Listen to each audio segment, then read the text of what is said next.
안녕하세요. 저는 행복한교회 어른성경학교에서 구원론 부분, 특히 그 중에서도 칭의와 성화를 담당하게 된 성윤모 강도사입니다. 어, 칭의와 성화에 대해서 여러분들과 오늘 이번 주와 다음 주 2주 동안에 걸쳐 살펴볼 텐데요. 칭의와 성화가 얼만큼 중요한지 이 강의를 들으면서, 그리고 이 칭의와 성화를 통해서 우리의 신앙이 더욱더 말씀 위에 믿음 위에 굳건히 세워져 가는 시간이 되었으면 좋겠습니다. 먼저 칭의, 그리스도와의 연합이라고 저는 이름을 하였는데요. 어, 일단 이 칭의에 대해서 설명드리기에 앞서서 제가 참고한 참고 도서에 대해서 잠깐 설명드리자면, 먼저 강흥상 교수님의 구원론이라는 책에서 발췌를 하였고요. 또한 같은 강흥상 교수님의 조나단 에드워드의 칭의론을 연구집을 논문집이죠. 논문집을 책으로 낸 그 부분을 발췌하였습니다. 또한 프란시스 투레틴의 칭의라는 책을 참고를 하였습니다. 또한 개혁교회학 헤르만 바빙크의 개혁교회학 제4권 부분 칭의 부분을 참조하여서 강의를 만들었습니다. 이 점 참고하셔서 나중에 찾아보시면 많은 도움이 될 줄 압니다. 먼저 칭의에 대해서 들어갈 텐데요. 이 칭의는 우리 개혁주의, 특히 개혁신학 안에서 이루어지는 구원의 서정 가운데 6가지 단계 중에 한 부분입니다.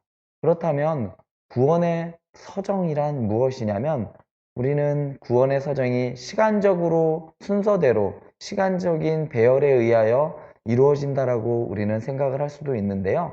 그것은 시간의 순서대로 구원이 이루어지는 것이 아니라 논리적인 순서라는 것을 기억하셨으면 좋겠습니다. 그렇기 때문에 시간적으로 이게 먼저야 어느 게 먼저냐라고 할 수 없고요. 왜냐하면 동시다발적으로 일어나는 것이 바로 우리의 구원이기 때문에 어느 게 먼저 된다라고 할 수 없기 때문입니다. 그래서 구원의 서정을 우리가 살펴볼 텐데요. 우리 개혁주의, 특별히 우리 개신교 입장에서 보는 구원의 서정에 대해서 살펴볼 텐데요. 먼저 개혁파, 개혁교회에서 이야기하고 있는 구원의 서정은 총 6단계입니다. 첫 번째로는 바로 예지, 그러니까 하나님의 미리 아심입니다. 하나님께서 미리 구원받을 자를 아셨다라는 거예요. 미리 아셔서 하나님께서 두 번째로 예정하셨습니다. 하나님께서 구원받을 자를 아셨고, 그래서 그 사람들을 구원받기로 정하셨습니다. 그리고 구원받기로 정하신 사람을 하나님께서 부르셨습니다. 그것을 우리는 소명이라고 이야기를 합니다. 그렇게 부른 사람들을 하나님께서는 어떻게 하시냐면, 오늘 그 주된 강의의 주제와 같이 칭의하십니다. 칭의는 바로 의롭게 하시는 것을 의미합니다. 의롭게 칭한 그 사람은 이제 어떻게 되어가느냐? 바로 성화되어 가는 겁니다. 거룩하게 하셨다라고 하는 겁니다. 그리고 또한 거룩하게 하신 후에 그 사람을 또한 하나님께서 영화롭게 하십니다. 그렇게 해서 총 6단계에 의하여 개혁파, 개혁교회는 구원의 서정을 이야기하고 있습니다. 그렇다면 우리가 많이 궁금해할 수 있는 로마 카톨릭은 어떻게 이야기를 할까요? 로마 카톨릭은 총 5단계로 구원의 서정을 이야기를 합니다. 첫 단계는 바로 영세, 세례라고 이야기를 해요. 구원을 받기 위해서 가장 먼저 세례를 받아야 한다라고 이야기를 합니다. 그 다음에 이루어지는 것이 견신, 그러니까 영세받은 자가 성령의 은사를 받는 것을 의미합니다. 하나님의 주시는 그 은사를 받아야만, 각자에게 주어지시는 은사가 있는데, 혹은 뭐 방언이 될 수도 있고 또 어떤 병 고치는 은사가 될 수도 있는데, 그러한 은사들, 각가지 은사를 받는 것 또한 구원의 서정 중에 포함되어 있다라고 이야기를 합니다. 참으로 특이한 것은 이 세 번째 성찬인데요. 우리가 개혁교회에서 하고 있는 성찬과 마찬가지로 떡과 포도주를 서로 나누는 것을 의미하는데 이것을 바라보는 입장이 로마 카톨릭은 조금 다릅니다. 우리는 영적 임재설을 이야기하지만 로마 카톨릭은 이 성찬에 대해서 화채설을 주장을 합니다. 그리스도의 살과 피가 그곳에 임했다라고 이야기를 하는 것이죠. 그래서 이 성찬, 그러니까 그리스도의 피와 살을 먹는 것, 그리고 그것에 참여하는 것, 그래야만 반드시 구원이 이루어진다라고 하여 로마 카톨릭에서는 구원의 서정 중에 세 번째에 이 성찬을 집어넣었습니다. 네 번째로는 우리 개혁교회에서는 있지 않는 건데요. 이 고해성사라고 이야기를 합니다. 드라마나 영화를 보았을 때 고해성사를 하는 장면을 우리는 어렵지 않게 볼 수 있습니다. 수세 후, 그러니까 세례를 한 후에 받은 후에 타락한 자들에게 회개의 은총을 베푸는 것을 의미합니다. 여기에서 특이할 만한 것이 있는데요. 왜 고해성사를 할 수밖에 없느냐? 그것은 로마 카톨릭은 예수 그리스도의 공로로 인하여 인간에게 있는 원죄만 사하여졌다라고 이야기를 합니다. 그 이후에 지어지는 고범죄에 대해서는 그것들은 각자의 의나 각자의 회개를 통하여서 그것을 지워야만 구원을 받는다라는 것이 로마 카톨릭의 구원의 교리이기 때문에 고해성사 이 과정이 반드시 필요합니다. 왜냐하면 사제나 사제에 의하여 그 죄를 씻는 과정이 필요하기 때문이에요. 그 다음에 마지막 부분, 종유라고 하는데요. 바로 죽음을 준비하고 남의 죄를 정결케 하는 이 예식이 있어야만, 죽기 직전에 이 종유 과정을 거쳐 그 죄를 다 씻어야만 비로소 하나님 앞에 구원받은 자로 설 수 있다라는 것이 바로 이 로마 카톨릭의 구원의 서정입니다. 아까도 말씀드렸듯이 로마 카톨릭의 입장은 단순히 이 구원이 예수 그리스도의 의로만, 주어진 공로의 의로만 구원을 받는 것이 아니라 그것 플러스 더해진 의가 필요한데 그것은 각자에 주어지는 선행에 의하여 그것이 채워진다라는 것이 로마 카톨릭의 구원론의 아주 핵심적인 부분입니다. 그렇기 때문에 성인이나 또한 사제들의 의를 나누어 주는 것이 필요한데 이러한 과정이 조금 변색되어 타락하여 나온 것이 바로 중세시대의 바로 면죄부입니다. 다른 사람의 의를 조금 나누거나 아니면 그것을 사는 것을 의미하는 것인데요. 바로 지옥에 가 있는 형제나 부모님의 죄 또한 이 면죄부를 통하여서 그들의 죄를 사하여지고 그것에 의의를 더하여 진다면 지옥에 있는 사람이라 할지라도 그를 천국으로 하나님의 나라로 이끌 수 있다, 보낼 수 있다라는 논리가 가능하게 된 것이 바로 더해진 의에 관한 부분입니다. 자, 다음은 바로 복음의 의가 나타나서 믿음에 이르게 하나니 기록된 바 오직 의인은 믿음으로 말미암아 살리라 함과 같으니라. 로마서 1장 17절인데요. 바로 이 말씀은 루터가 종교개혁을 하게 된 아주 핵심적인 말씀입니다. 루터는 원래 수도사였습니다. 하나님의 말씀을 수행하는 가운데에서 어떻게 해서든지 자신의 구원을 확인하고자 하였지만 아무리 고된 수행을 한다 하여도 굶고 그 다음에 자기가 할 수 있는 최대한의 고행을 한다 하여도 그 하나님의 심판이라는 그것에서 떨쳐버릴 수 없음을 확인한 후에 좌절감을 맛봤습니다. 그 가운데서 그가 로마서 1장 17절 이 말씀을 묵상하는 가운데 아주 자유함을 얻었습니다.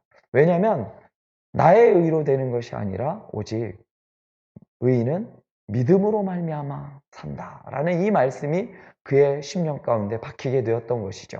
이 말씀을 깨달은 루터는 바로 오직 의인은 믿음으로 말미암아 산다라는 이신칭의 교리를 그는 확인하게 되었던 것이죠. 이신칭의 바로 이런 뜻이죠. 믿음으로써 칭함을 받는다라는 뜻이에요. 또한 어떤 사람은 또 이렇게도 이야기합니다. 이신득의 믿음으로써 의를 얻는다라는 뜻이죠. 둘 다 같은 이야기입니다. 믿음으로써 의롭다 칭함을 받는 것과 믿음으로써 의로움을 얻는 것, 이 두 가지 다 같은 의미로 우리는 사용을 합니다. 이렇게 로마서 1장 17절에 의하여 하나님의 참된 복음의 의미를 깨달은 루터는 종교개혁을 단행을 하게 되고 105개의 반박문을 내걸므로 인하여 유럽의 종교개혁의 불씨를 지피게 됩니다. 그렇게 시작된 종교개혁에 5개의 정신이 있는데 그것은 처음에 솔라 스크립투라, 오직 성경입니다. 교황에 의한 것이 아니라 성경 위에 교황이 있는 것이 아니라 오직 성경이 우리의 삶의 모범이며 오직 성경으로만 모든 것을 해석되어진다 라는 것이 바로 종교개혁자들의 첫 번째 정신이었고요. 두 번째로는 솔라 그라티아, 오직 하나님의 은혜라는 것입니다. 그 다음에 솔로스 크리투스, 오직 그리스도, 그리고 또한 솔라 피데, 오직 믿음, 그리고 솔리데오 글로리아, 오직 하나님께 영광이라는 이 5개의 정신을 가지고 유럽의 종교개혁은 단행되었습니다. 그런데 이 5개의 정신 중에 우리가 살펴보아야 할 것은 바로 이 네 번째 정신인 솔라 피데입니다. 오직 믿음이라는 것인데요. 다른 것이 아니라 오직 믿음이라는 것입니다. 이 말은 바로 교황이 발부하고 있던 로마 카톨릭이 발부하였던 이 면죄부에 관한 것인데요. 사람은 다른 사람의 의로 덧붙여진 은혜로 덧붙여진 의로 구원을 받는 것이 아니라 오직 믿음으로만 구원을 받는다. 그렇기 때문에 오직 믿음이기 때문에 오직 하나님의 그것 또한 은혜다라는 것이 바로 종교개혁의 핵심 정신이며 우리가 살펴볼 오직 믿음 이 부분입니다. 자, 그런데 제가 지금 여러분들께 한 가지 질문을 드리고 싶은 것은 왜 지금 시대의 칭의를 이야기해야 하느냐라는 것입니다. 지금 시대에 이미 종교개혁으로 인하여 끝난 것이 아닌가? 종교개혁의 5개의 정신은 끝난 것이 아닌가? 라고 생각할 수도 있습니다. 너무나도 긴 500년 이상 된 이야기들을 지금 다시 한다는 것이 조금은 진부하다라고 할 수도 있을 겁니다. 그런데도 불구하고 제가 칭의에 대해서 다시 한번 강조되어야 한다라고 할 수 있는 이유는 바로 여기에 있습니다. 우리나라에서 있었던 일인데 바로 1999년 10월 31일에 있었던 일입니다. 10월 31일은 어떤 날일까요? 얼마 안 있으면 이제 이번 주 토요일이 바로 종교개혁 주일입니다. 종교개혁일인데요. 1999년 10월 31일 종교개혁 기념일인 이 날에 루터란과 로마 카톨릭이 칭의론에 대하여 바로 이 정신이죠. 이신칭의, 오직 믿음으로만 칭함을 받는다라는 이 교리, 이 칭의론에 대하여 합동 성명을 냈습니다. 무엇이라고 냈냐면요. 이렇게 냈어요. 과거 서로에게 냈던 정죄를 거둔다. 주요 골자는 이렇습니다. 500년 전에 종교개혁 때 내었던 서로 간에 정죄하였던 그것을 일종의 해프닝이다. 그냥 있을 수 있었던 그냥 서로 간의 오해에 의하여 있었던 해프닝일 뿐이다 라고 양측 간에 합의를 하여 합의서를 공동 성명을 냈던 것입니다. 그래서 이제 우리는 야 너네가 잘못됐어, 아니야 너네가 잘못됐어 라고 정죄하였던 그 정죄를 거두었던 그 사건이 바로 1999년 10월 31일에 있었습니다. 그 다음에 있었던 일이 있는데 바로 2000년 6월 초여름 금난교회에서 있었습니다. 바로 이것은 우리나라에서 있었기 때문에 아주 중요하고 아주 회자가 되어야 할 일이었음에도 불구하고 2006년도에 있었던 아주 큰 이슈에 가려서 이 일은 사라져버리고 가려졌습니다. 여러분 혹시 2006년도에 무슨 일이 있었는지 아십니까? 어떤 일이 있었을까요? 2006년 초여름 금난교회에서 있었던 세계 감리교 대회에서 있었습니다. 이 당시에 이 감리교 대회에서는 1999년에 있었던 루터랑과 로마 카톨릭 간의 그 공동 성명, 그러니까 서로 간의 정죄함을 푼다. 너희 서로 인정했던 그 공동 성명서를 우리도 동참한다. 우리도 지지해. 우리도 거기에 동참합니다. 라는 그러한 성명서를 내었습니다. 사실 감리교라는 이 교파는 우리 한국에서는 그렇게 큰 교파는 아니지만 전 세계적으로 봤을 때 이 루터란과 그리고 감리교의 교세는 세계 개신교의 절반 이상을 차지하는 아주 막대한 진영입니다. 세계 절반 이상의 개신교회가 바로 이 이신칭의 교리를 무너뜨리고 서로 좋은 게 좋은 거지 너네도 맞아 라고 하면서 내었던 이 성명에 동참하였던 것입니다. 그렇다면 왜 이토록 이것이 중요한가? 루터는 이렇게 이야기했습니다. 이 칭의 교리가 얼마나 중요했는지 루터는 칭의 신조가 사라지면 기독교의 모든 교리들도 동시에 사라진다. 기독교 신앙의 1차적인 보루다라고 하리만큼 이 루터는 칭의 교리를 아주 중요시 생각했습니다.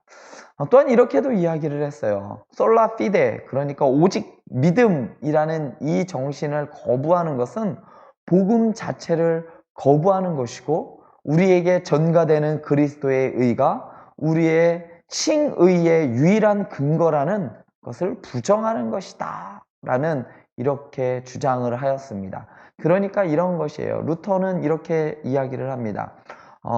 그리스도께서 십자가에서 만드신 그 의가 우리에게 전가되는 그 유일한 근거, 그것이 바로 이 칭의다라는 것입니다. 그렇기 때문에 이 칭의 교리가 무너지면 우리는 그리스도로부터 의를 받을 수가 없기 때문에 바로 우리는 구원을 받지 못한다라는 논리를 폈습니다. 그렇다면 칼빈은 어떠했느냐? 칼빈은 칭의로는 기독교 신앙을 떠받치고 있는 가장 중요한 토대이기 때문에 각별히 주의해서 다룰 것을 요구하였습니다. 왜냐하면 우리가 무엇보다 하나님 앞에서 우리의 지위와 그리고 또한 우리의 위치가 무엇이고 하나님이 우리에게 선고한 판결이 무엇인지 알지 못한다면 우리가 구원을 얻기 위한 토대나 하나님을 향한 경건을 키워가는 데 필요한 토대가 존재할 수 없기 때문이다 라고 말하였습니다. 그러니까 칼빈은 이 칭의는 바로 우리가 구원을 얻기 위한 가장 중요한 토대다 라고 강조를 하였던 것이지요. 그렇다면 우리 이 현대 교회의 문제점은 무엇인가? 이 칭의론에 대한 현대 기독교의 문제점은 무엇인가? 라는 것을 살펴볼 필요가 있는데요. 이것은 바로 불일치와 일치로 저는 정의하고 싶습니다. 이전에는 종교개혁 때는 카톨릭과 그리고 다른 종교와의 차이가 있었어요. 무엇의 차이냐면 구원을 받는 방법에 대해 있어서 일치하지가 않았습니다. 무엇이냐면 바로 우리는 오직 믿음으로만 구원을 받기 때문이다 라는 것이에요. 로마 카톨릭은 아까도 말씀드렸듯이 그리스도의 의, 예수님을 믿는 그 믿음뿐만 아니라 하나 더 덧붙여진 의가 있어야만 구원을 받는다라는 것이었어요. 그렇기 때문에 종교개혁자들과 종교개혁을 단행하였던 이 개신교와 로마 카톨릭은 공존할 수 없었습니다. 그래서 서로 간에 정죄를 하였고 서로 갈 길로 찢어지게 되었던 것이 바로 이 이신칭의 교리의 문제였습니다. 그런데 최근에 그 문제가 점점 희석되기 시작했어요.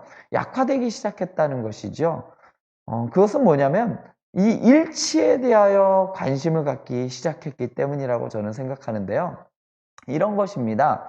로마 카톨릭과 개신교와 다른 점에 대해서 우리는 너희들과 이런 것이 달라라고 생각했다면 지금의 교회는 어떤 것이 저들과 같지? 같은 것이 무엇인지에 대하여 관심을 갖기 시작했습니다. 왜냐하면요, 종교 다원화와 다원주의에 의해서 이러한 것이 왔다고 저는 생각을 하는데요. 구원에 있어서 다르다 할지라도 같은 부분이 있으면 그래도 대화가 가능하다라는 것이 이들의 생각이었습니다. 같은 성경을 보고, 야, 너네도 성경 보고, 우리도 예수님 믿고, 너희도 예수님 믿고, 야, 같은 부분이 상당히 많네. 그러니까, 같은 공통 분모를 소유하고 있다라는 그 안정감, 그리고, 야, 너희도 예수님 믿으면 다 우리랑 같은 거야. 라고 하면서, 어떻게 보면 하나됨, 그들이 말하는 하나로 만들기 위한 그러한 포석에서 오는 그 일치를 추구하다 보니까 궁극적으로 전혀 구분되어야 하고 그리고 지켜야 할 우리의 것을 놓쳐버리는 일이 벌어졌는데 그 핵심적인 것이 바로 이 칭의라고 저는 생각을 합니다. 그래서 이 칭의 교리가 바로 서지 못하는 일이 점차 벌어지게 되었고 그리하여 이렇게든 저렇게든 어떻게 가든 뭐 서울로 가면 돼 라는 이러한 말도 생기게 되었던 것이죠. 어떤 목사님은 이렇게 이야기를 했어요. 긍정의 힘 해서 내가 긍정적으로 생각하고 있으면 구원을 받을 수 있어. 성경이 말하는 구원은 긍정이야. 긍정만 있으면 돼. 구원에 대하여 다른 길도 제시하게 되었죠. 여러분들은 어떻게 생각하십니까? 다른 것으로도 구원을 받을 수 있다라고 생각하십니까? 저는 아니라고 생각합니다. 우리가 받을 수 있는 구원은 오직 믿음으로만 구원을 받는다라고 저는 생각을 합니다. 이 방송을 듣는 우리 행복한 교회 여러분들도 또한 오직 믿음으로 구원을 받는다라고 생각하시리라 저는 믿습니다.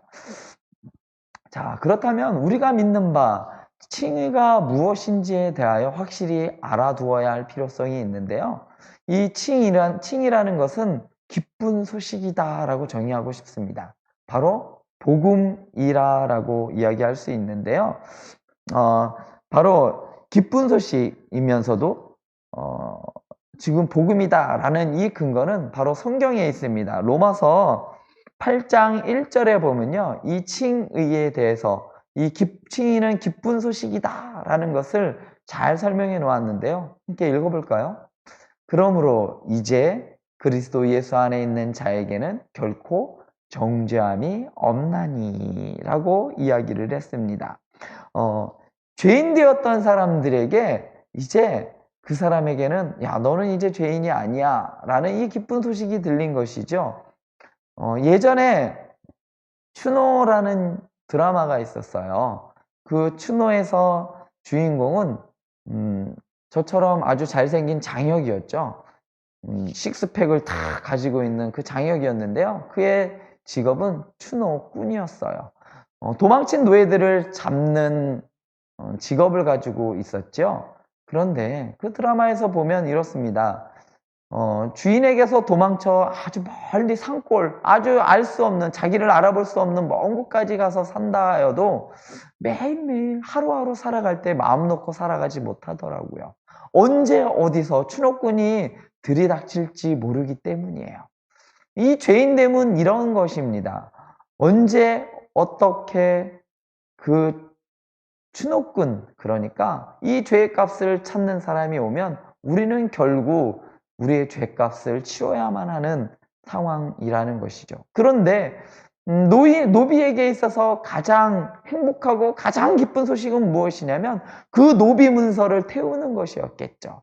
마찬가지로 로마서 8장 1절은 이렇습니다. 죄인된 우리에게 죄인의 방면을 이야기해 주는 것이죠. 야, 이제 너희는 더 이상 죄가 아니야. 죄인이 아니야. 라고 하는 그러한 선언입니다. 그렇기 때문에 이것은 죄인들에게 있어서 기쁜 소식이죠. 바로 저와 여러분들에게 이 칭의라는 너는 의로와 라는 이 선언이 기쁜 소식일 수 있는 것은 바로 우리가 죄인이기 때문입니다. 또한 두 번째로 칭의의 정의는 법정적인 단어로 선언되어지는 것입니다. 의롭다, 칭함을 받는 것은 그냥 사람이 야, 넌 의로와 라고 이야기하는 것이 아니라 법정적인 단어예요. 왜냐면요, 이것은 너무나도 간단합니다. 왜냐면 우리가 결국은 누구 앞에 서느냐면 바로 마지막 날에 최후 심판자이신 하나님 앞에 서기 때문이에요.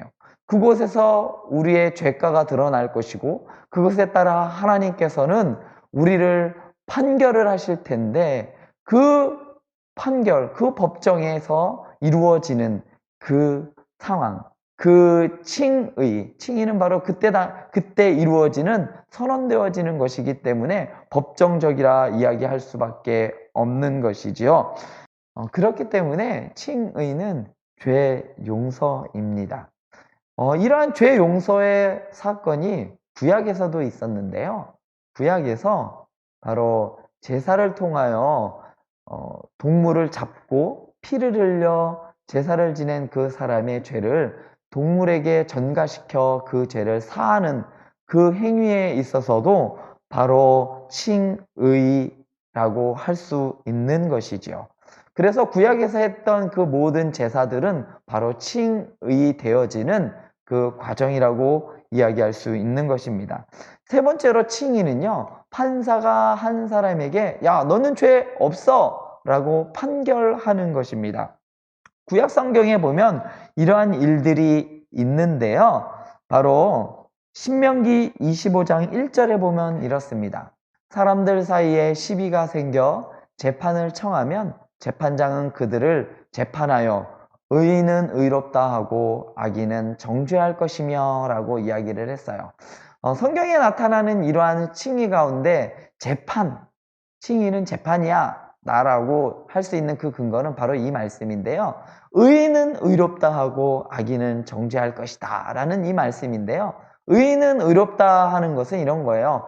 의인한테는 그래 너 의로워, 악인한테는 야 넌 악해 라고 이야기하는 이것이 바로 의롭다 칭하는 것이고, 악인에게는 너는 죄인이야 라고 하는 이 행위가 바로 재판에서 이루어지는데 그것을 하는 사람을 재판장이지요. 그렇기 때문에 칭의는 재판관에 의하여 선언되어지는 것이다 라고 할 수 있는 것입니다. 그래서 또한 칭의에 대해서 신약 성경은 이렇게 이야기합니다. 누가 능히 하나님께서 택하신 자들을 고발하리요? 의롭다 하신 이는 하나님이시니 누가 정죄하리요? 죽으실 뿐 아니라 다시 살아나신 이는 그리스도 예수시니 그는 하나님 우편에 계신 자요 우리를 위하여 간구하시는 자신이라. 이 말씀 가운데서도요, 의롭다 하신 이, 그러니까 이겁니다. 넌 의로와 라고 하신 이 분은 하나님이시기 때문에 누가 너는 죄인이야 라고 할 수 있겠느냐는 것이죠.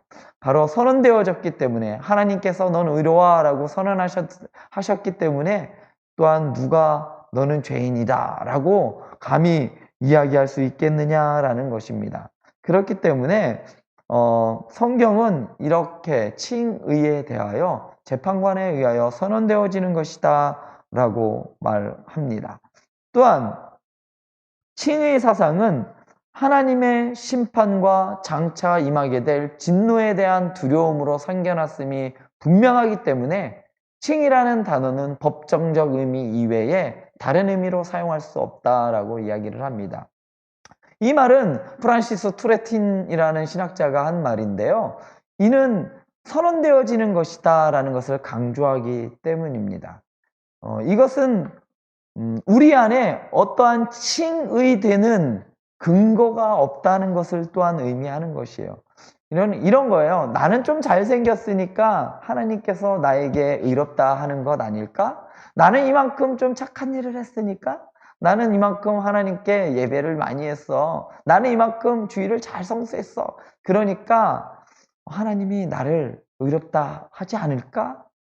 라고 할 수도 있겠죠. 그렇지만 그것은 아니라는 말이에요. 이것은 누구에 의하여 선언되어지는 것이냐면 바로 하나님의 은혜에 의하여 선언되어지는 거기 때문에 그 근거는 바로 하나님의 은혜에 있지 우리에 있지 않다라는 것이에요. 성경은 분명하게 우리의 의는 누구로부터 온다라고 이야기하냐면 그리스도의 의로부터 주어진다라고 이야기를 합니다.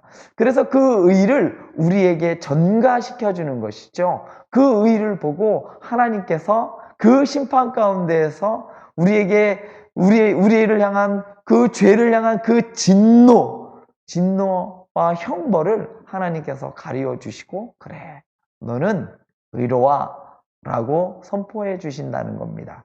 그런데 이 칭이라는 사상은 바로 인간들이 우리가 과연 마지막 하나님 재판장에 섰을 때 어떠할까? 아무리 이 세상에 있어서 나는 열심히 믿었어 라고 하는 사람조차도 심지어는 사도 바울조차도 하나님의 이 최후의 법정에 서는 것을 두려워하였습니다. 그렇기 때문에 이 이신칭의 교리가 나온 것인데요. 바로 이 하나님의 마지막 법정에 섰을 때에 하나님께서 선언하시는 그 의로와 넌 의로운 사람이야 라고 하는 그 선언되어짐 그것이기 때문에 다른 의미로는 설명되어질 수 없다라고 많은 신학자들은 이야기하고 있습니다. 칭의의 네 번째 개념은 의롭다 하자 또한 죄 있다 하자라는 칭의와 정죄에 대한 말입니다. 성경은 이렇게 이야기합니다. 잠언 17장 15절에서는요. 악인을 의롭다 하고 의인을 악하다 하는 이 두 사람은 다 여호와께 미움을 받느니라 라고 말합니다. 악인을 의롭다 하자 하고라는 말은 넌 의롭다 치자 그러는 거예요. 악인임에도 불구하고 그래 넌 의롭다 치자. 의인임에도 불구하고 넌 악해. 그러니까 넌 악하다 치자라고 하는 이거죠. 칭의와 정죄라고 할 수 있는데요. 성경은 이렇게 의롭다 치자, 악하다 치자라는 이 정죄가 성경에는 많이 나타나고 있습니다. 성경이 말하는 그렇다면 이 의인이라고 이야기하는 의인의 기준을 우리가 또 살펴볼 필요가 있습니다. 많은 사람들은 이 의인이라는 기준을 그냥 착한 일을 많이 하는 것? 이렇게 이야기할 수도 있을 것 같아요. 선한 일을 많이 하는 것이라고 이야기할 수 있겠지만 성경은 의인이 어떤 사람이다 라는 것을 분명하게 그 기준을 제시해 주고 있습니다. 첫 번째가 바로 이 율법인데요. 율법은 하나님께서 주어주신 것입니다. 그렇기 때문에 이 율법을 통해서 악인과 의인을 구분할 수가 있는 건데요. 이 율법의 근거예요. 그것의 조건을 그 기준을 충족하게 되면 의인이라고 이야기를 하고 그것에 부족하게 되면 악인이다라고 이야기를 합니다. 그렇기 때문에 의인의 1차적인 기준은 하나님의 율법입니다. 더 나아간다면 이것을 조금 더 확장시킨다면 이 율법은 누구로부터 왔을까요? 바로 하나님입니다. 그렇기 때문에 하나님의 기준이죠. 율법은 바로 하나님의 기준이에요. 사람이 만든 것이 아니기 때문이고 하나님으로부터 받은 것이기 때문이죠. 그렇기 때문에 하나님의 기준인 이 율법 이것에 비추어 의롭다 여기는 것 이것이 바로 칭의입니다. 의롭다 말하고 상대방이 의로운 근거가 좀 전에 이야기했듯이 그 사람에게서 나타나는 것이 아닙니다. 성경에서 보면 하나님께서 노아에게 의롭다, 당대 의인이다 라고 하는 것은 마찬가지로 아브라함에게도 의롭다라고 이야기를 했던 것은 그들이 무엇인가 남들보다 좀 다른 일을 했기 때문이 아니라 일방적인 하나님의 은혜이죠. 하나님의 기준, 이 기준인 율법을 통해서 보았을 때 얘들은 의인이야 라고 하는 것이죠. 그렇기 때문에 하나님께서 우리를 의롭다 여기실 때는 우리에게 의롭다 할 만한 그러한 근거가 만들어지지 않습니다. 우리에게 뭔가 근거가 있는 것이 아니라 이미 아주 중요한 것인데요. 이미 다른 근거가 있기 때문에 그 근거 때문에 우리를 의롭다 여기시는 것입니다. 여기서 근거는 무엇일까요? 여기서 말하는 이 의롭다 말하는 이 다른 근거, 율법을 충족하지 못하지만 그것을 충족했다라고 하면서 이야기하고 그 기준에 통과됐어라고 칭의 받을 수 있는 그러한 근거는 바로 예수 그리스도의 의입니다. 칭의는 이미 있는 근거에 의하여 의롭다 칭해지는 것입니다. 아무것도 없는데 하나님이 우리에게 야 그냥 너는 그냥 착해, 무조건 다 착해라고 하는 것이 아니라 근거가 있기 때문이에요. 혹은 저는 이런 이야기를 종종 들은 적이 있어요. 어느 할머님이 자기 자식에게 이런 이야기를 하더라고요. 다른 사람에게 우리 아이는 너무 착해, 너무 착한데 술을 너무 많이 먹어. 그 술이 문제야. 그래서 뭐 이혼을 했어. 우리 아이는 너무 착한데. 그게 과연 말이 될까요? 착하면 착한 근거가 있어야겠죠. 의인이면 의로운 근거가 필요합니다. 하나님께서도 그냥 너희는 그냥 무조건 착해 라고 말씀하시는 것이 아니라 그에 따른 근거에 의하여 우리를 의롭다라고 말씀해 주시는데 그것이 바로 예수 그리스도의 의입니다. 바로 이 그리스도의 의가 바로 우리의 의롭게 되는 칭의의 근거가 되어지고 기준이 되어지는 겁니다. 그렇다면 이 예수 그리스도의 의를 우리에게 전가되지 않는다면 우리는 절대로 의롭다 칭함을 받을 수가 없습니다. 왜냐하면 어떤 누구도 이 율법이 말하는 바 그것을 다 충족시킬 수 있는 사람은 없기 때문이죠. 그렇기 때문에 우리가 기댈 수 있는 것은 율법의 완벽하게 지킴에 의한 것이 아니라 바로 그 외에 바로 예수 그리스도의 의에 의하여 우리가 칭의를 받을 수 있는 의롭다함을 받을 수 있는 근거가 되어줄 수 있는 겁니다. 그렇다면 의롭다 칭함을 받을 수 있는 너는 의로워 라고 칭의를 하는 그러한 경우가 성경에 나타나는데요. 총 4가지의 경우가 나타납니다. 성경이 말하는 이 칭의하는 경우는 첫 번째로 하나님을 칭의하는 경우입니다. 좀 이상하지 않나요? 하나님을 의롭다 이야기할 수 있을까요? 없을까요? 답은 이미 말씀드렸죠. 성경은 하나님을 의롭다라고 이미 말하고 있습니다. 욥기서 32장 2절에 보면 이렇습니다. 람 족속 부스 사람 바라겔의 아들 엘리후가 화를 내니 그가 욥에게 화를 내면 욥이 하나님보다 자기가 의롭다 함이요 라고 욥기서 32장 2절은 말해요. 하나님보다 자기가 의롭다. 그러니까 하나님은 의로운데 욥 네가 의롭다고 하니? 라고 이야기를 하는 거예요. 사람이 하나님한테 의롭다라고 이야기하는 경우지요.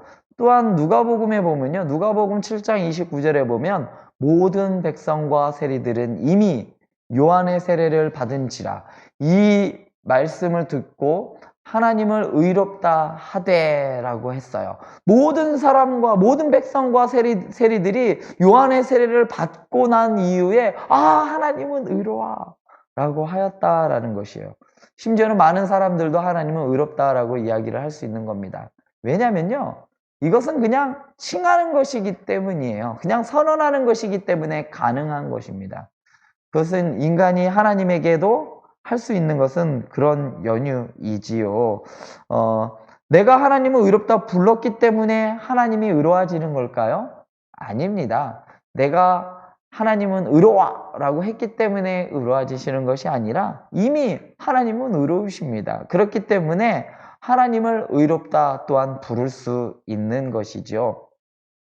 하나님을 사람들이 의롭다라고 여긴 것, 이것이 가능한 것은 좀 전에도 말씀드렸듯이 그냥 부르는 행위이기 때문입니다. 또한 성경이 말하는 이 칭의의 경우는 바로 아담의 경우로 이야기할 수 있는데요. 성경이 언제 아담을 의롭다고 이야기한 적이 있나요? 물론 그러한 경우는 없습니다. 이것은 어디까지나 가정했을 경우인데요. 무엇을 가정하냐면요. 만약에 아담이 하나님의 말씀, 그러니까 하나님이 이 동산 중앙에 있는 선악을 알게 하는 나무의 가시를 따먹지 말라라고 하였던 이 말씀을 지켰다면 어땠을까요? 그것을 지킨 것을 가정했을 경우, 그러니까 행위 언약이죠. 하나님께서 이것을 먹지 말라라는 그 행위 언약을 지켰을 경우에 그것을 하나님께서는 의롭다 칭함을 해주시는 거죠. 그래서 아담은 죄인이 되지 않는 것이죠. 의인으로 남을 수 있는 것, 의인이 될 수 있는 것, 의인으로 살아갈 수 있는 것은 바로 하나님의 그 행위 언약인 이것을 먹지 마라 라는 것을 지켰을 경우, 그것을 가정했을 경우 아담은 의롭다 칭함을 받을 수 있는 것입니다. 왜냐면요, 아담이 의롭게 창조되었기 때문에 의롭다 칭함을 받는 것이 아닙니다. 어떤 사람은 이렇게 생각할 수 있어요. 하나님이 만든 건데 의롭지 않은 게 있겠어? 아닙니다. 하나님은 아담을 만들 때 사람으로 만들었고요. 그에게 자유의지도 주었고 다 주었어요.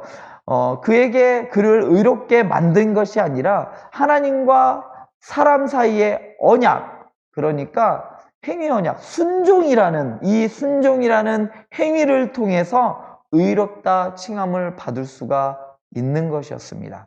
그런데 아쉽게도 이 아담은 이 행위 언약인 이 먹지 말라라는 이 하나님의 명령을 어겼죠. 그렇기 때문에 아담은 그 의의를 이룰 수가 없게 되었던 것입니다. 성경이 말하는 세 번째 의의는 무엇이냐면 칭의를 하는 경우는 바로 그리스도를 칭의하는 경우를 말합니다. 자, 이것은 우리가 너무나도 많이 알고 잘 알고 있는 말씀인데요. 성경에서 나타날 때 디모데후서 3장 16절은 이렇게 말합니다. 크도다 경건의 비밀이요 그렇지 않다 하느니 없도다. 그는 육신으로 나타난 바 되시고 영으로 의롭다 하심을 받으시고 천사들에게 보이시고 만국에서 전파되시고 세상에서 믿음 바 되시고 영광 가운데서 올려지셨느니라 라고 하셨죠. 중간에 보면 파란 글씨로 되어 있는 의롭다 하심을 받으셨다라는 거예요. 누구로부터 의롭다 하심을 받으셨을까요? 네, 하나님입니다. 무엇 때문에 의롭다 하심을 받으셨냐면 바로 예수 그리스도가 순종하신 그 십자가에서 이루신 의로 인하여 의롭다 하심을 받으신 거예요. 그런데 여기서 한 가지 의문을 가질 수 있는 분들이 있어요. 그러면 예수님은 의롭지 않은 분이셨던가? 아닙니다. 예수님은 하나님의 아들이시고 또한 하나님이시면서 의로운 분이십니다. 그런데 하나님의 가지신 그 의 가지고는 우리의 모든 것들, 우리가 가지고 있는 그 죄를 사하실 수 있을까요? 없을까요? 물론 있으십니다. 그렇게 하실 수 있으신 분입니다. 그런데 그렇게 하면 하나님은 공의로운 분이 아닙니다. 죄를 지었으면 죄에 대한 대가가 있어야 되는 것이죠. 범죄한 인간들에게는 반드시 그에 따른 형벌이 있어야 되는 거고 그것의 대가가 바로 죽음이라는 것이죠. 그것이 있어야만 하나님은 공의로운 분이시고 공의가 설 수가 있는 분인 거죠. 나쁜 사람 죄를 지었는데 괜찮아 라고 할 수는 없는 겁니다. 여기에 있어서 세상에서도 나쁜 일을 했을 경우에는 적법한 절차를 통하여 그 사람에게 죄가 부과되고 그리고 벌이 부과되는 것은 너무나도 당연한 이치이겠죠. 마찬가지로 하나님의 법정에서도 마찬가지입니다. 죄인에게는 마땅히 그 죄에 대한 형벌이 이루어지는데요. 인간이 저지른 그 죄는 어떻게 감추어질 수 있고 그 의는 어떻게 올 수가 있느냐면 바로 완전한 사람이신 예수 그리스도가 그 이루신 의로만 우리는 사함을 받을 수가 있는 것이죠. 그렇기 때문에 예수님은 반드시 이 땅에 오셔야만 했고 완전한 사람의 모습으로 오셔서 그 의를 이루셔야만, 그 의를 우리에게 주셔야만 우리는 구원을 받을 수가 있었던 것이에요.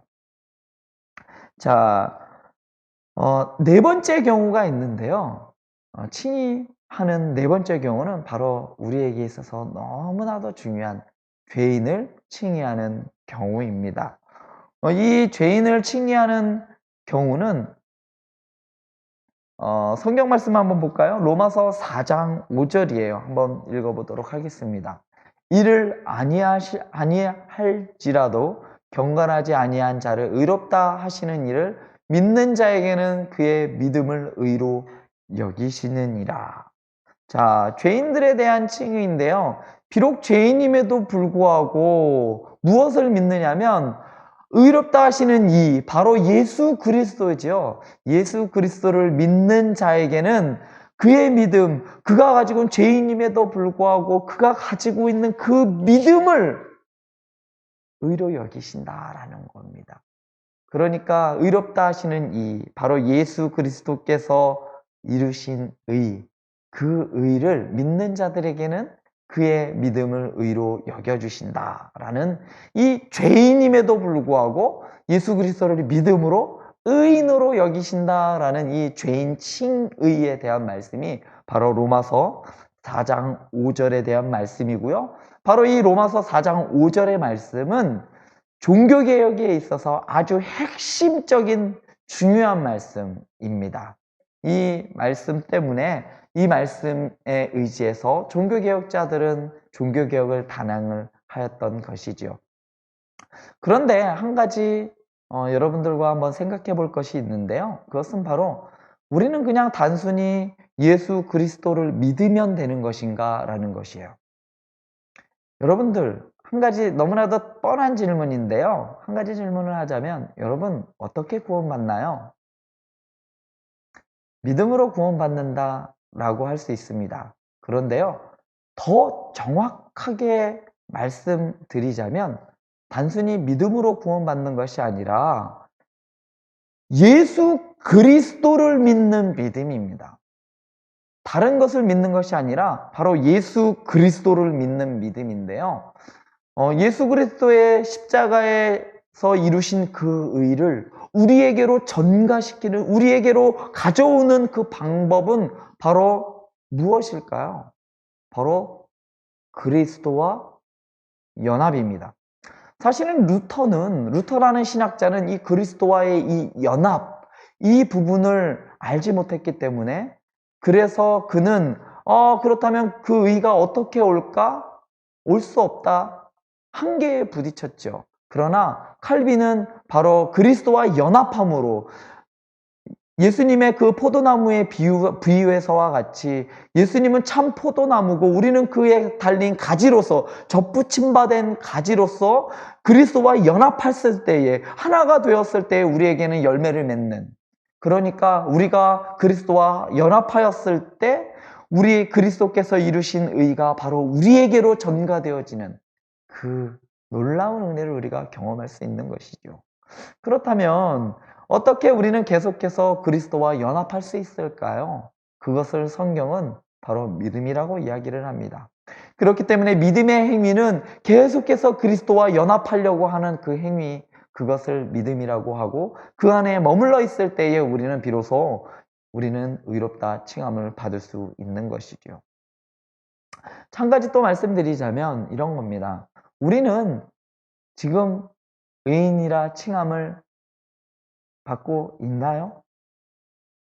어떤 사람들은 이것이 내가 교회는 열심히 다닐 때, 내가 좀 신앙 생활을 좀 열심히 할 때는 그래 내가 좀 하나님이 나를 의롭다 하시는 것 같고 나는 구원받은 사람인 것 같은데 내가 조금 바빠서 그리고 삶에 좀 찌들어서 그것에 좀 하다 보고 교회도 좀 한두 번 빠지고 내가 신앙에 조금 소홀히 할 때에는 나는 신앙에서 떨어졌나 봐 라고 생각하시는 분들도 있을 수 있습니다. 그런데 우리의 칭의는 언제 이루어진다라고 말씀드렸죠? 최종적인 판단입니다. 마지막 하나님의 법정에서 이루어지는 사건인데요. 그것을 지금 살아가는 우리에게 하나님께서 가져오시는 겁니다. 이것을 이해하기 위해서는 시간이라는 개념을 조금 이해할 필요가 있는데요. 하나님의 시간은요, 우리와는 다릅니다. 우리의 시간은 하나님께서 태초에 천지를 창조하시면서부터 우리의 시간은 시작되었지만, 그렇기 때문에 우리는 시간을 평면적으로 일직선으로밖에 우리는 이해할 수가 없습니다. 그런데 하나님은 달라요. 하나님은 전에도 계셨고 지금도 계셨고 앞으로도 계셨고, 또한 하나님의 시간은 과거도 현재이고 현재도 현재이고 미래도 현재입니다. 그러니까 이런 거예요. 지금 말씀드리자면 이런 겁니다. 시간이라는 것이 이렇게 쭉 나와 있어요. 이것이 태초서부터 지금이 여기에 현재이고 앞으로 이어져 나아갈 것이 미래라면, 현재를 살아가는 우리가 미래에 있어질 이 하나님의 칭의를 가져올 수 있는 것은, 바로 하나님은 어떻게 시간을 보고 계시느냐면, 하나님은 이런 거죠. 이 시간 밖의 개념에서 보고 계시는 거예요. 시간 밖에서 계시는 분이시기 때문에 이 과거도 또한 하나님께는 현재이고 현재 또한 현재이시고 미래 또한 하나님에게서는 현재인 것입니다. 하나님이 보시는 그 미래에서 우리에게 선언되어질 그 의로움을 하나님께서는 가져오시는 거예요. 현재를 살아가고 있는, 지금을 살아가고 있는 우리에게 가져오셔서 너는 의로워. 왜냐? 나중에 선언되어질 그 그리스도의 전가된 의를 받고 선언되어질 우리의 그 장차, 우리에게 주어질 그 자녀로서의 권세, 그리고 의롭다 선언되어질 그 선언을 하나님께서 가져오는 거예요. 그게 어떻게 가능하지? 물론 우리의 시간 안에서는 불가능하지만 앞으로 있을 것을 가져오시는 이 하나님의 시간의 개념에서는 충분히 가능하다는 것이죠.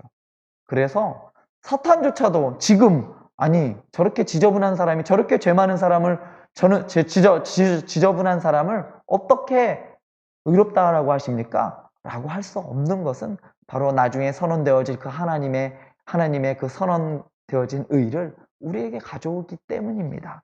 이런 것을 고려해 본다면 정말로 지금 우리가 살아가는 우리에게 큰 소망이 되어질 수 있는 것이죠. 절대로 흔들리지 아니하고 변하지 않는 그 하나님의 법정에서의 그 선언되어짐을 지금 현재를 살아가고 있는 저와 여러분들에게 하나님은 하시고 계신 거예요.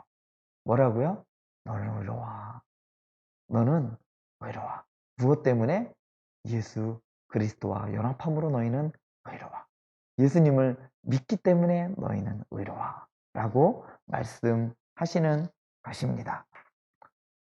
그렇다면 이제는 지금까지 살펴본 이 칭의의 정의와 그리고 칭의에 대한 이런 여러 부분들을 어떻게 우리에게 칭의가 되어지는가, 그 칭의의 과정을 그림을 그려가면서 하나하나 살펴보았으면 좋겠습니다.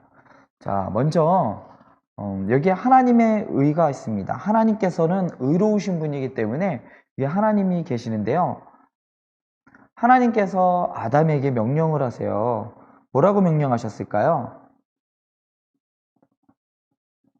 여기에 따먹지 말라. 하나님이 아담에게 따먹지 말라 하면서 따먹지 말라라고 하나님께서 명령하십니다. 그런데 이 따먹지 말라라는 것은 너무나 간단해요. 이제 그렇기 때문에 우리는 쉽게 이 부분을 놓칠 수가 있는 건데요. 이것은 하나님의 법입니다. 또한 이 법은요, 곧 누구를 의미할까요? 옛날 시대에 왕이 어명이라는 것을 내립니다. 누구누구에게 야 사약을 내려라 이러고서 사신을 보내요. 신하를 보내요. 어디에 유배되어 있는. 그러면 그 신하는 어떻게 돼야 될까요? 왕이 직접 와서 얘기해. 난 안 먹어. 이렇게 할 수는 없는 것이죠. 왕의 명령은 곧 그 왕을 의미합니다.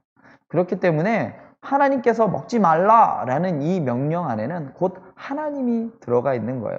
그 명령 안에는 하나님의 명예가 들어갈 수 있는 거고요. 하나님의 거룩함 그리고 하나님의 의를 담보하고 있는 것이기 때문에 이 명령은 너무나 중요한 거예요. 그렇기 때문에 이 명령을 어긴다, 이 법을 어긴다는 것은 무엇을 의미하냐면 바로 하나님을 욕보이는 것이죠.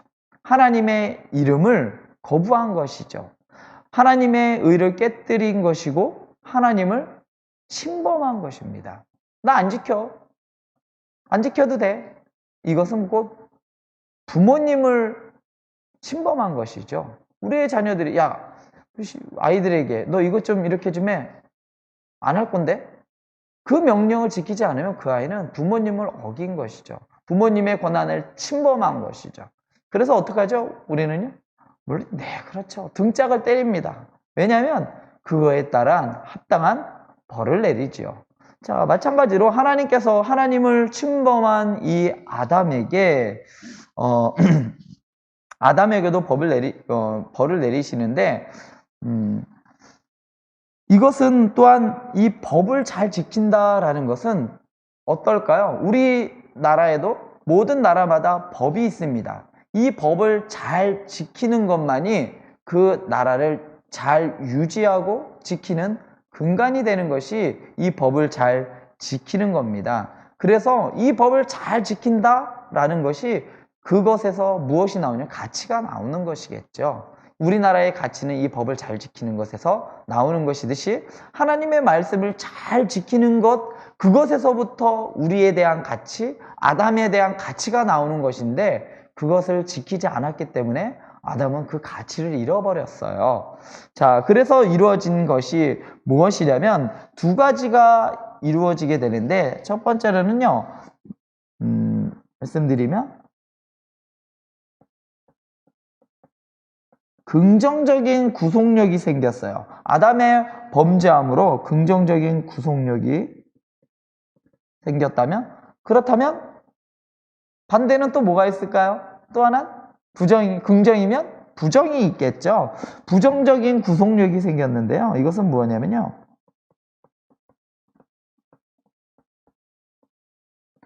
하나님의 말씀에는 구속력이 있어요. 뭐냐면 하지마라는 이것은 구속력을 가지고 있는 겁니다. 그렇다면 그것만 가지고 아담은 잘 지킬까요? 우리 친구들에게 우리 아이들에게 야 너 이거 먹지 마 라고 하면 아이들은 안 먹나요? 아니죠. 너 그거 먹으면 너 이따가 와서 너 엄마한테 혼나? 이 혼나라는 거. 너 계속 그렇게 하면 어떻게 돼? 라는 이 부정적인 구속력이 있는 거예요. 아담에게도 긍정적인 구속력은 그거 먹지 마 라는 것이에요. 그런데 부정적인 구속력은 뭐냐면 그거 너 먹으면 어떻게 돼? 너 죽는다 라는 거예요. 자, 긍정적인 구속력은 바로 먹지 마라 라는 이 명령이에요. 그래서 이것을 우리는 법에 있어서 무엇이라고 하냐면 조항이라고 이야기할 수 있죠. 법에 조항들이 있어요. 그렇다면 그것을 지키지 않았을 때 어떠한 일이 벌어지냐? 바로 죽는다라는 이 벌칙이 있어야죠.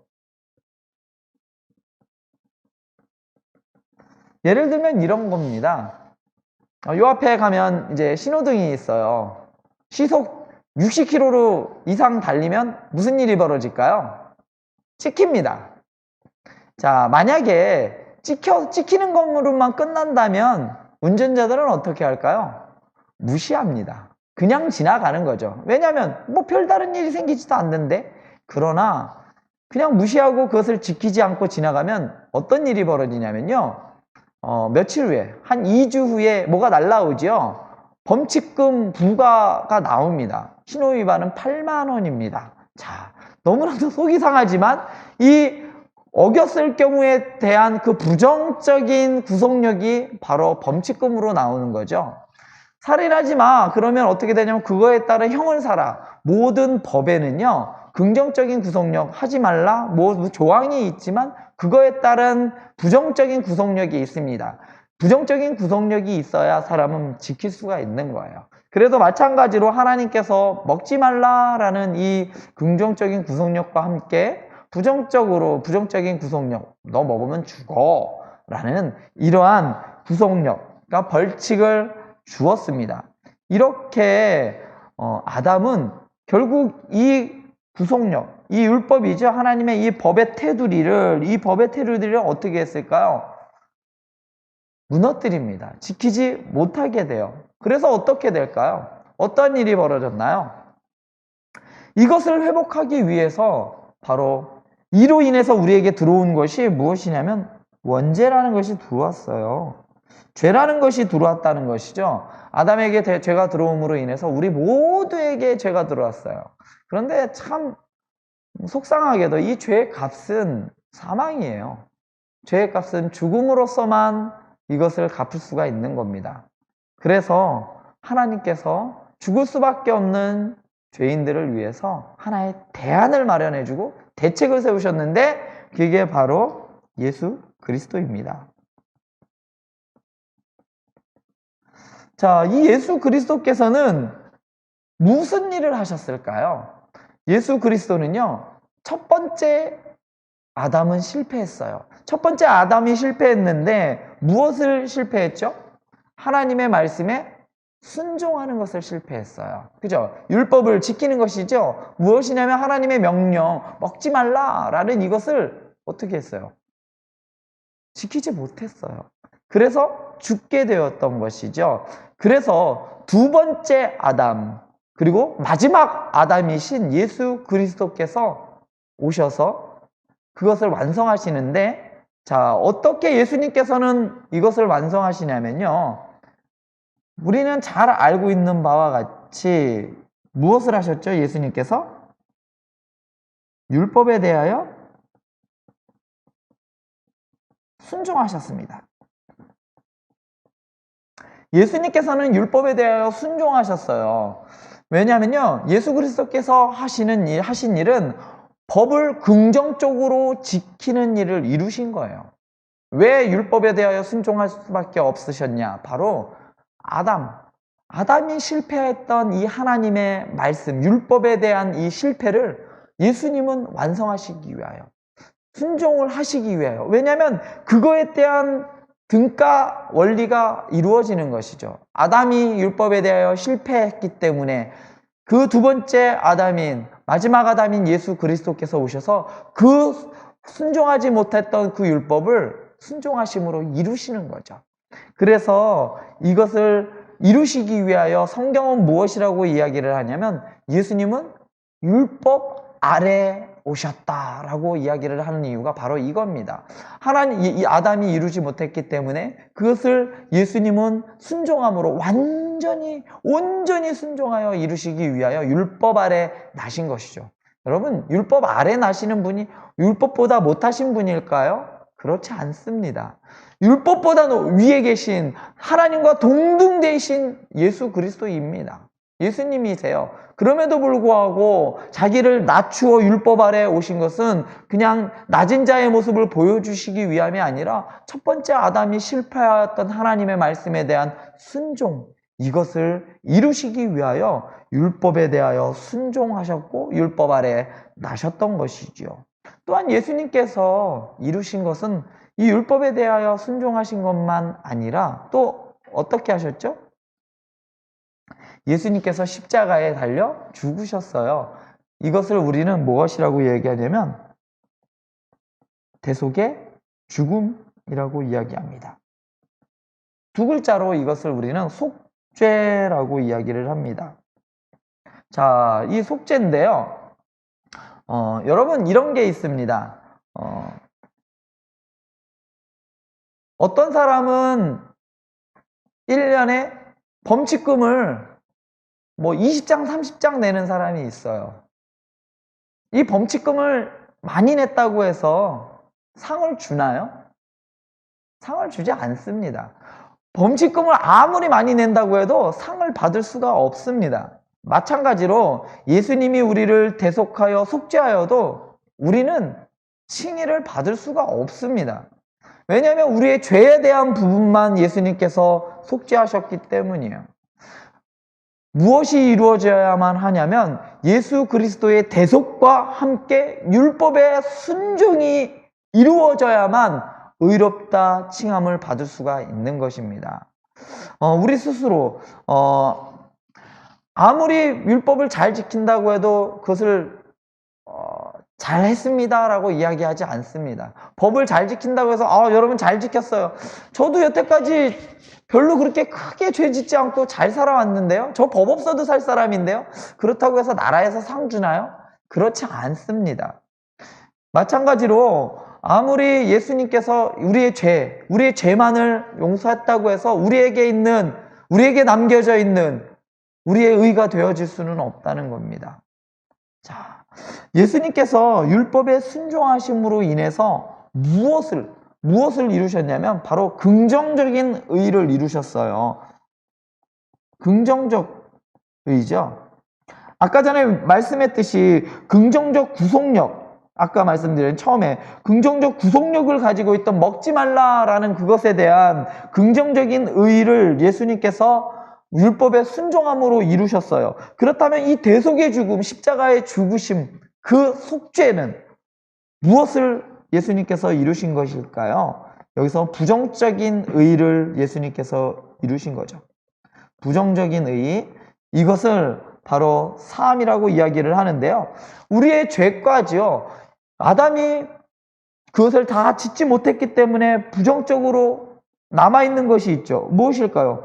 위에서 율법의 순종함으로 먹지 말라는 것을 이루어서 긍정적인 의를 율법의 순종함으로 이루셨어요. 그러면 밑에 있는 부정적인 구속력이 우리에게 남아있어요.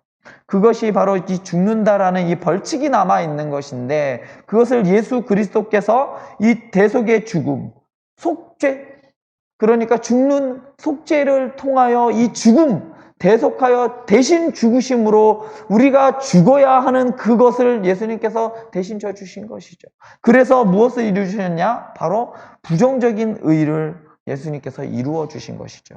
그렇기 때문에 우리의 예수님의 십자가에서 죽으심, 그리고 예수님께서 이 땅에 오셔서 행하신 그 모든 일들은 우리의 의를 이루시기 위한, 긍정적인 의와 부정적인 의를 둘 다 이루시기 위한 행위셨던 것이죠.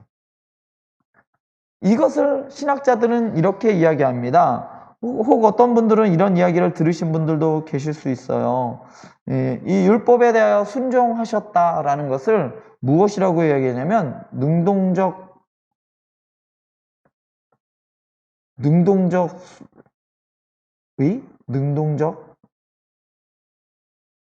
이야기하고, 이것을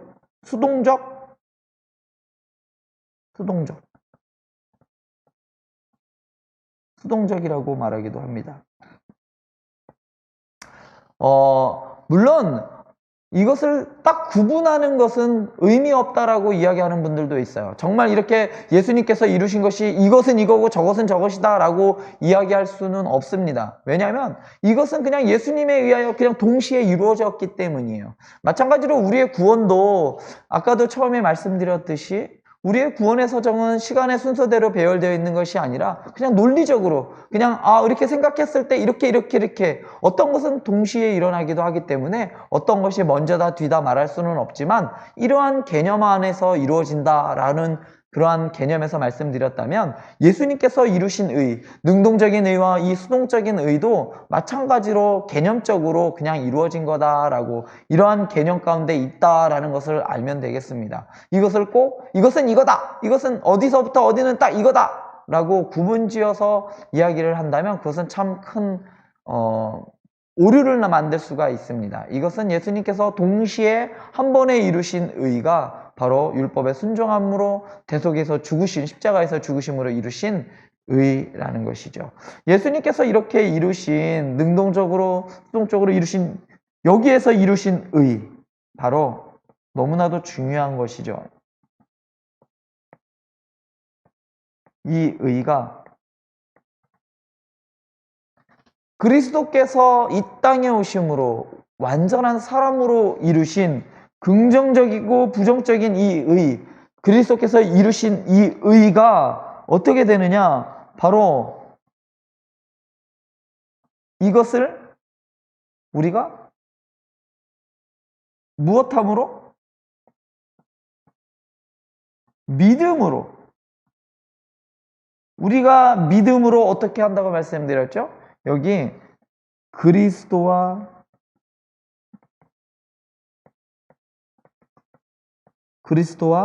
연합할 수 있는 겁니다.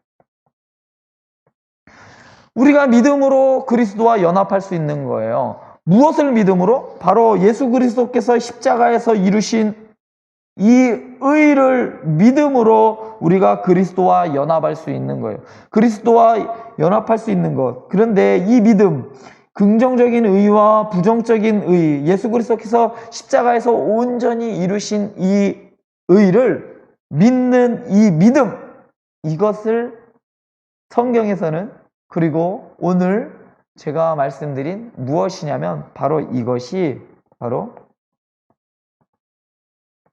칭의입니다. 자, 이것이 칭의. 아이고야.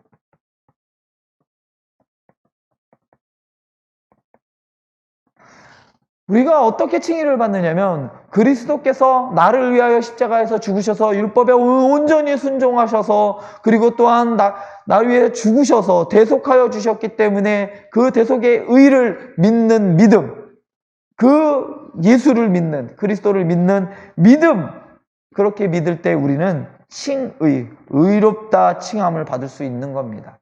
그리고 그 믿음은 바로 우리를 그리스도와 연합하게 만들고 그리스도와 연합하게 하는 것이죠. 자, 여기까지 말씀드리면 우리의 행위가 그리스도 안에 있지 않을 때 우리의 모든 행위와 이 모든 것들이 그리스도 안에 있지 않다면 그 모든 것들은 결국 혐오를 일으킬 수밖에 없다는 거예요. 하나님이 보시기에 선하지 않다라는 거예요. 이런 겁니다. 아무리 이 세상에서 선한 일을 많이 한다고 해도 그리스도 안에서 행하지 않는다면 하나님이 보시기에는 그건 가증하다라는 거예요. 어떤 분들이 그런 이야기를 해요. 예수 믿지 않아도 구원받을 수 있지 않나요? 착한 일 많이 하는데 저 사람은 더 예수 믿는 사람들보다 더 착한 일 많이 하는데 구원받지 못하나요? 네, 못 받습니다. 왜냐면 그리스도 안에서 한 것이 아니기 때문이에요. 우리가 믿는 믿음은 그리스도 안에서, 어떠한 그리스도 안에 있냐면 나를 위해 십자가에 달려 죽으신 그 예수 그리스도를 믿는 믿음으로 의롭다 칭함받은 그 믿음 안에, 그 그리스도 안에 거할 때에 우리는 비로소 하나님의 자녀로 칭함을 받을 수가 있는 거죠. 믿음이라는 것은 칭의를 받는 동작이 아닙니다. 사실은 내가 믿었기 때문에 이렇게 할 수 있어요. 내가 믿었으니까 조금 내가 뭔가 그래도 내가 구원받는데 뭔가 한 거 아닌가? 내가 믿었기 때문에 구원받는 거 아닌가라고 생각할 수가 있습니다. 그렇지 않습니다. 이 믿음이라는 행위는 칭의를 받는 동작이 아니라 바로 그리스도의 의를 우리 것이 되게 하는 동작입니다. 이 말을 누가 했느냐면 바로 조나단 에드워드가 하였어요. 우리 예수님을 믿는 것은 나는 의로와라고 하는, 믿었기 때문에 의롭다라고 칭하는 것이 아니라 바로 예수 그리스도의 의를 우리에게로 가져오는 것, 그 동작이 바로 믿음이다 라고 조나단 에드워드는 이야기를 하였습니다.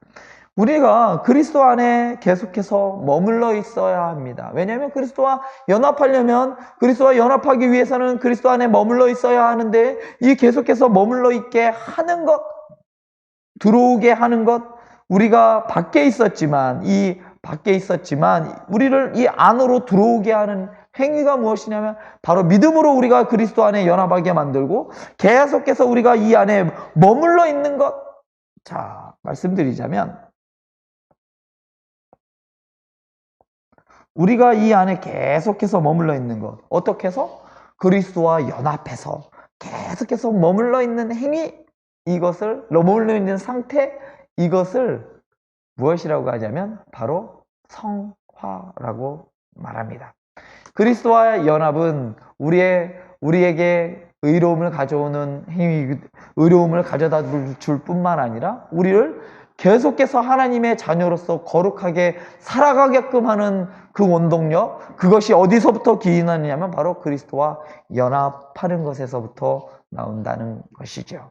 자, 이렇게 해서 우리의 칭의는 이러한 과정들을 통해서 하나님께서는 우리를 의롭다, 그리고 우리는 칭함을 받고 그 칭함받은 의가 오늘을 살아가고 있는 저와 여러분들에게 신앙의 근거가 되어서, 믿음의 근거가 되어서 오늘도 열심히 믿음으로 살아갈 수 있게 해주시는 그 힘이 되는 것이 바로 이 칭의 교리였습니다. 지금까지 말씀드린 것이 제가 준비한 칭의론에 대한 것들인데요. 더 궁금하거나 더 의문점이 나는 분들은 댓글을 통하여 혹은 교회에서 저를 통하여 저에게 질문을 해주시면 제가 아는 범위 내에서 성심성의껏 대답해 드리도록 하겠습니다.